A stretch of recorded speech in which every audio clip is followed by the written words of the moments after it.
So as we all know, that parenting can sometimes be really tough.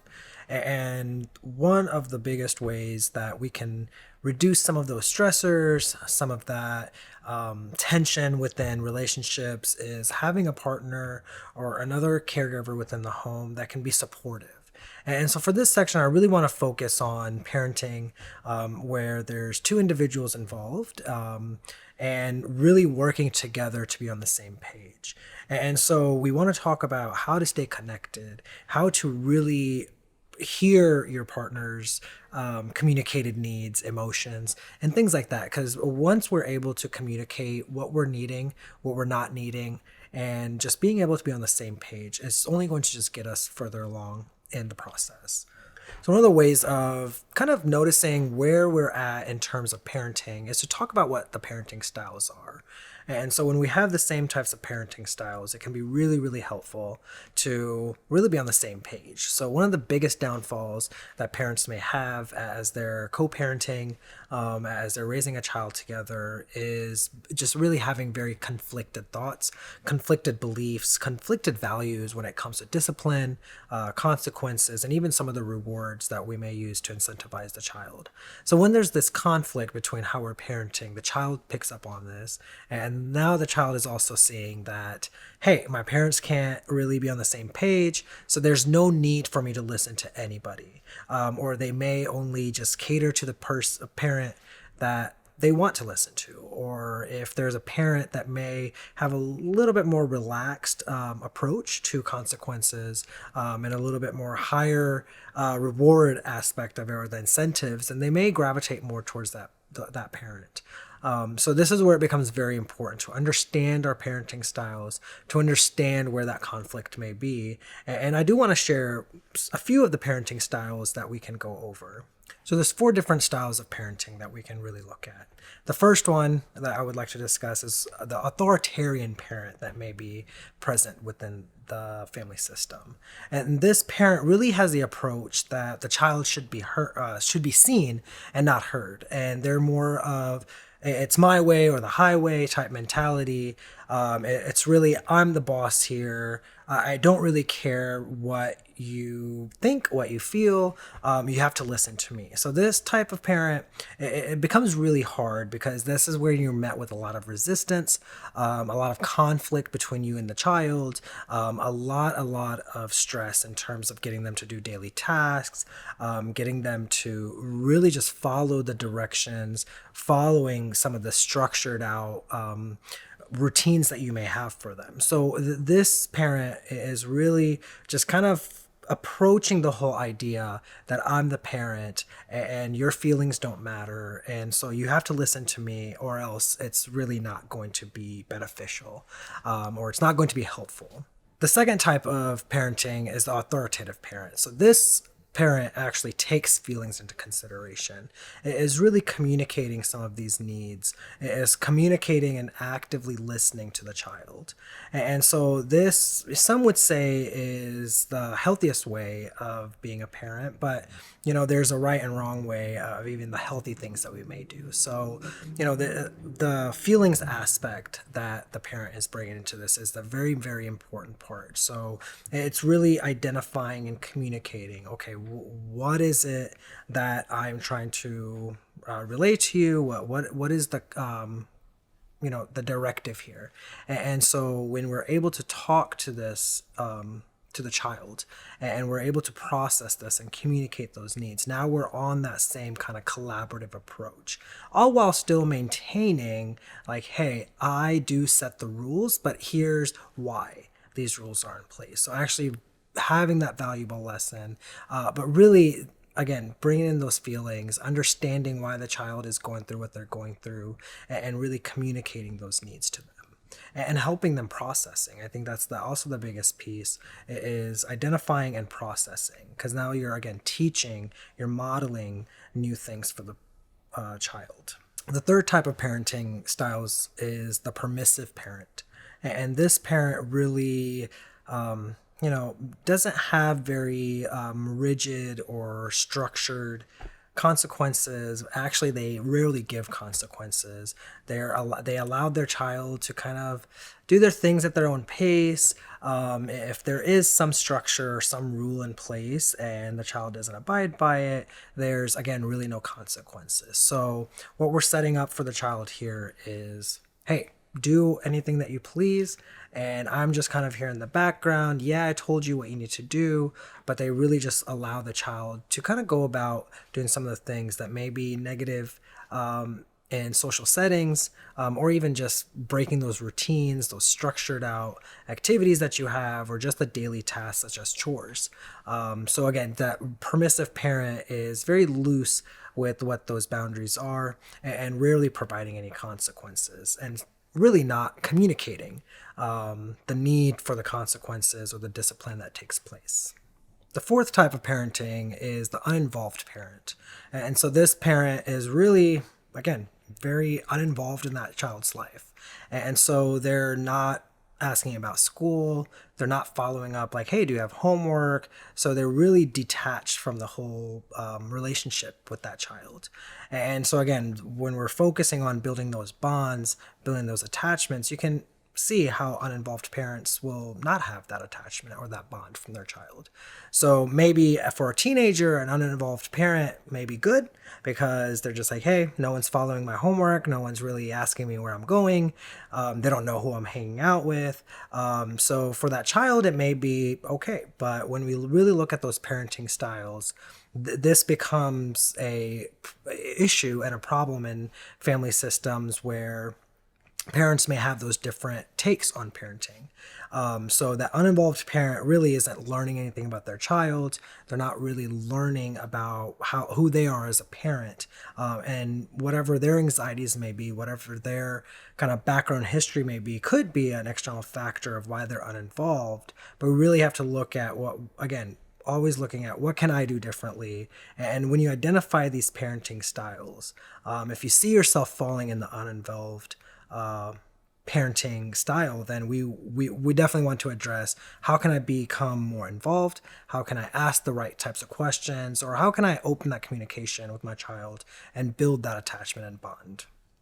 So the next thing I definitely want to go into is the conflict of these parenting styles. So as we reviewed the 4 different types of parenting styles, if there's 2 partners in the relationship and one of them is the authoritative one or the authoritarian one, and one is really uninvolved or very permissive, that really causes those conflicts between the parents. And so we see this very often in therapy where parents are coming in and they're saying like, well, my husband doesn't want to give any consequences. I feel that I'm always giving the consequences. And this is where it becomes an issue of one parent becoming, quote unquote, a little bit more overwhelming, overbearing.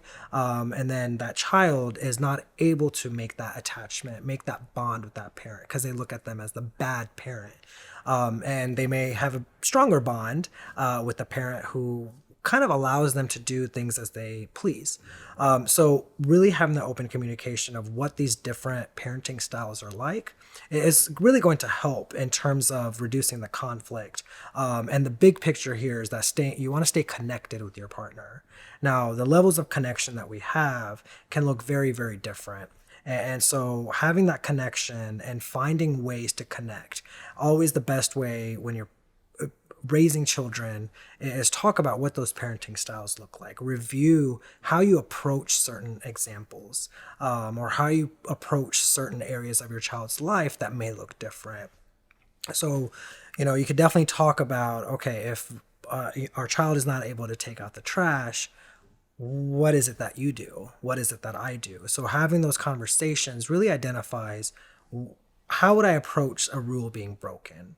And so having you and your partner really share these things, you can know like, hey, we differ a little bit on this. So what are we going to do if something like this happens? So identifying the parenting styles, talking about them, talking about specific examples of how you would react, how you would handle the situation. It's only going to help you, one, build that bond and attachment with your child, but also staying connected with your partner, having open communication, and reducing any stressors and anxiety that may come, that usually often does come with parenting.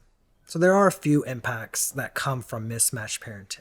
And one of those biggest ones are just some resentments that each parent may have for the other parent. And so this is where we really want to look at and not create resentments. Again, the importance of talking about them. Mismatched parenting is okay as long as you have a good plan of, hey, this is the area that you may be good at kind of approaching, and this is the area that I may be good at approaching. And so having those roles and talking about, because what you don't want to do is, oh, we identified we have a mismatched parenting style. Now we both need to be the same. That's never the case. And you're just going to really stress yourself out trying to bring down or changing that parenting style. Now, can we learn from that if we're a permissive parent? Yes, we can definitely learn from our partner. And so again, we're having that open communication. We're talking about, what are the issues that I may have, but also just knowing that I'm here to, and showing your partner, I'm here to learn. I'm here to learn from you. I want you to learn from me, and we're doing this together. And that's where the term like dyadic coping, dyadic parenting comes in, where we're doing this together. We're raising this child together. It's not a one-person team. And so the more you can build on that, the better connection that you can have. So the best thing as parents that you can do in front of your children is to show that united front. So whether you have differing parenting styles, you still want to show that we are going to agree with what the partner is saying. Now, if you're in front of your child and they're asking to go to a friend's house, one parent says no, the other parent says yes, that doesn't really help you as a couple, because now you're going to be upset with your partner who said the opposite thing that you said. And so having that united front is going to be the biggest work for parents as they're approaching these conflicted parenting styles. So where you can show this united front is being the same on discipline, being the same on those consequences and the structures. So if you have a routine at bedtime and one parent may do bedtime one time, another parent does another time, it's good to keep that consistency. So again, you're showing that we're united. You also want to show that united front when it comes to extended families. And so this also, when you're in your own family systems, your family of origin, you may behave or react or just be a different person that you may be in your own home, which is pretty normal. We act different around people that we grew up with versus, other individuals that we just met a month ago. So this is where it becomes important for both of you to really just show that united front. So if a child is going to your parents' house or your partner's parents' house, having those same kind of structures and consistency in those settings as well is going to really help. One of the ideas that I like to bring up with the couples that I work with and the families that I work with is this idea of staying connected by love banking. So most people ask, what is love banking, or how is this going to be helpful? So love banking, just like a bank, you make withdrawals, you have deposits. It's the same way with love banking. And so when we're attaching or bonding with our partner and staying connected, this love bank is always present. All the resentments that we may have, that's kind of like a withdrawal, right? It's going to deplete our love bank. Any frustrations, any conflicts that are happening, it's really eliminating that savings that we may have going with that love bank. And so any of the positive experiences is just like a deposit. So you're depositing into this love bank. So it's always good to look at it in a metaphor of, okay, I have this, you could picture a piggy bank, right? So I'm looking at this piggy bank that I want to fill. And this piggy bank represents the connection I have with my partner. And so the more we're frustrated, the more we're conflicted when it comes to parenting, when it comes to extended family, when it comes to work-life stressors, we want to fill this piggy bank up with our love transactions. And so the more we can use this metaphor and you really look at, it's if you look at just withdrawals from your own bank account, right? It kind of sucks. So we look at this money just keeps going, and we're not putting anything back in. before you know it, it's all going to be gone. You're not going to have anything, and you're just going to turn away from that bank account, right? There's no use for it. So using this metaphor is really helpful for couples and partners to look at, hey, we're really with taking out too many withdrawals, not enough deposits. And so in order to stay connected while we're parenting, you have to understand, again, you're still an individual all while being a parent. So what are you doing for each other? What are you doing for yourself that shows you are still connected? You guys got together before the child was around. So revisiting what that connection was before the focus became the child.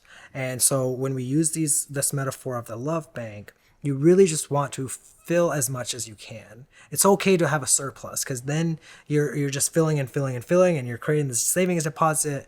And so when you look at that, it just helps you stay a little bit more connected, and it kind of objectifies what we're aiming for here. We're not only parents, but we're also a couple. You're my partner. And so this is the focus that parents should have as they maintain that connectedness through those tough times of parenting.